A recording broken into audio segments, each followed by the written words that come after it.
suffering of Kenyans. Mr. Speaker, I wish to submit that there are only three answers to the problems we have right now.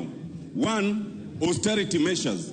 Two, reduction of corruption. And three, rationalization of government. Mr. Speaker, I do not understand how a government that says that already there's a problem insists on increasing the overall budget from 3.3 trillion, which it was in the previous year, to 3.67 trillion, if you admit there's no money. What is the principle? If you have no money, you cut your coat according to size. So you don't say that you must increase it and therefore you must overtax.